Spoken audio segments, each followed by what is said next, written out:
Hello students, आज के video में हम परमाणु और उसके मूल कणों के बारे में पढ़ेंगे। और आज का हमारा पहला टॉपिक है परमाणु की संरचना। तो परमाणु के मूल कण।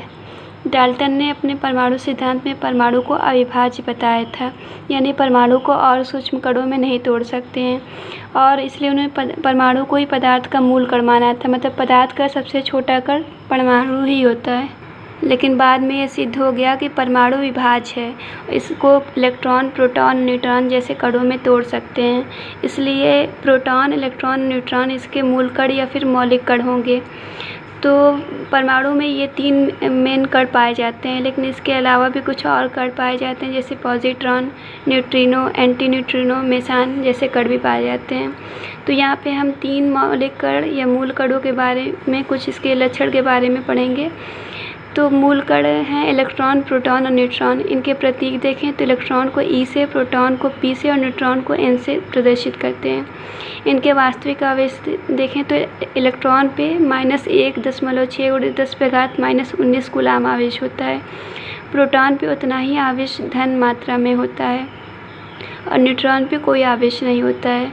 सापेक्ष आवेश देखते हैं तो यानी इनके आवेश की एक दूसरे से तुलना करें तो इलेक्ट्रॉन पे -1 आवेश होता है, प्रोटॉन पे +1 और न्यूट्रॉन उदासीन होता है, कोई आवेश नहीं।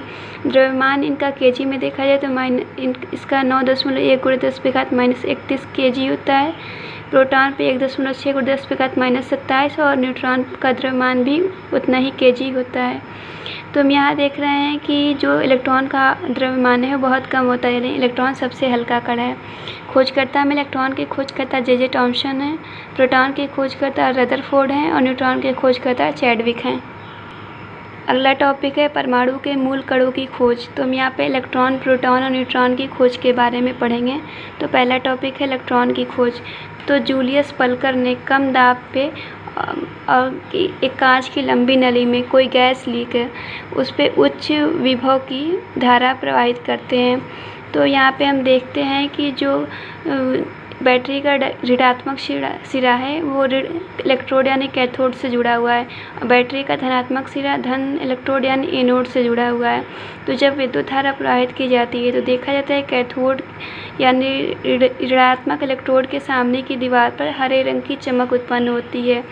तो इससे ये निष्कर्ष निकलता है कि कैथोड से कुछ किरणें निकलती होंगी जो सामने वाले दीवार पर टकराकर हरे रंग की चमक उत्पन्न करती हैं।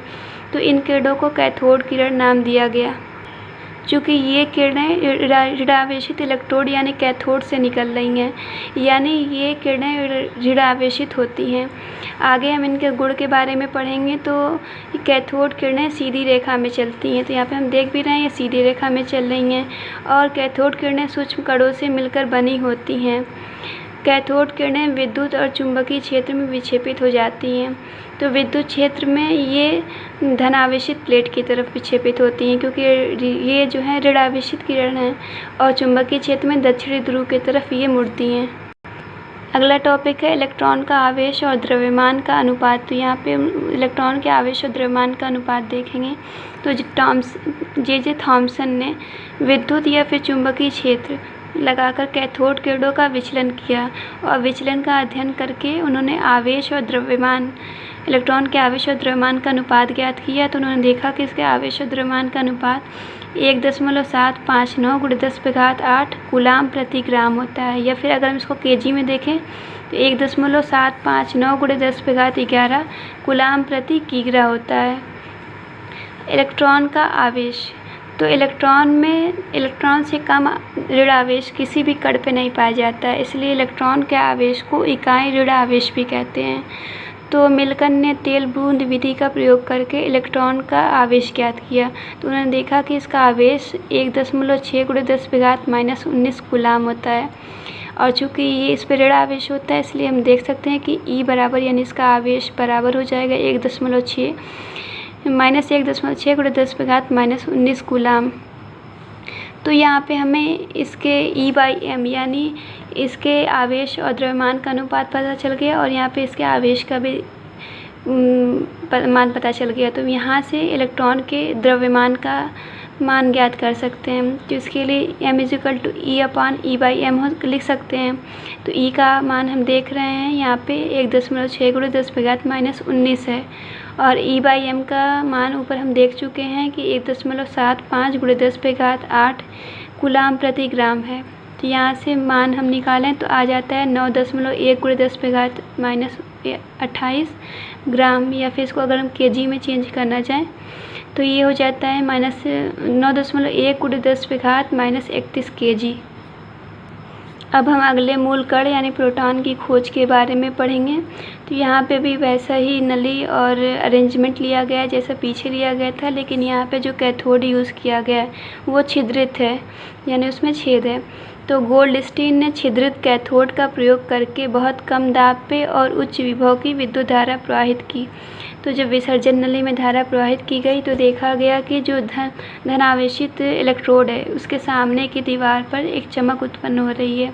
तो पीछे हम लोग देखें कि उसमें कैथोड के सामने की दीवार पर चमक उत्पन्न हो रही थी, और यहाँ पे एनोड के सामने की दीवार पर चमक उत्पन्न हो रही है।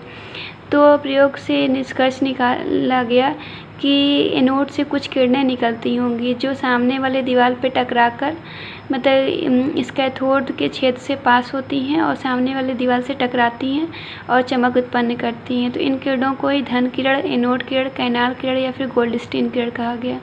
क्योंकि ये धन आवेशित कणों से मिलकर बनी थी एनोड किरणें, इसलिए इनको धन किरण नाम दिया गया। तो अब आगे इसके गुण के बारे में हम देखें तो इनके भी वही गुण हैं कि एनोड किरण सीधी रेखा में चलती हैं और ये सूक्ष्म कणों से मिलकर बनी होती हैं और विद्युत और चुंबकीय क्षेत्र में विक्षेपित हो जाती हैं। लेकिन ये विद्युत क्षेत्र में धनावेशित किरण हैं तो ऋण प्लेट की तरफ मुड़ती हैं, और चुंबकीय क्षेत्र में उत्तरी ध्रुव की तरफ मुड़ती हैं। जबकि हमने कैथोड किरण को देखा कि वो धन प्लेट की तरफ मुड़ रही थी और यहाँ पे दक्षिणी ध्रुव की तरफ मुड़ रही थी। तो दोनों में इतना चेंजेस है, फ़र्क है ये। अब है अगला प्रोटॉन पर आवेश। तो प्रोटॉन से कम धनावेश किसी भी अन्य कण पर नहीं पाया जाता है, इसलिए इसको इकाई धनावेश कहते हैं।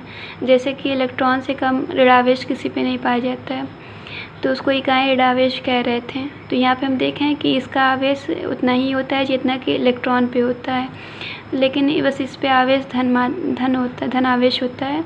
तो आवेश हो जाएगा +1.6 × 10⁻⁻19 कूलाम। अगला टॉपिक है न्यूट्रॉन की खोज। चैडविक ने हल्के तत्व जैसे बोरान या बेरिलियम पे अल्फा कण यानी हीलियम के नाभिक, तो अल्फा कणों पे हीलियम कण की बमबारी की हल्के तत्वों पे अल्फा कणों की बमबारी की। तो उन्होंने देखा कि कुछ बहुत अधिक भार वाले और विद्युत उदासीन कण प्राप्त हो रहे हैं, तो इन्हीं कणों को न्यूट्रॉन कहा। जैसे यहाँ पे एक हल्का तत्व बेरिलियम लिया गया है, उस पर हीलियम के नाभिक यानी अल्फा कण की बमबारी की गई है। बेरिलियम पे अल्फा कण की बमबारी की गई, तो यहाँ पे देखा गया कि कार्बन प्राप्त हो रहा है और एक भारी और उदासीन कण न्यूट्रॉन प्राप्त हुआ।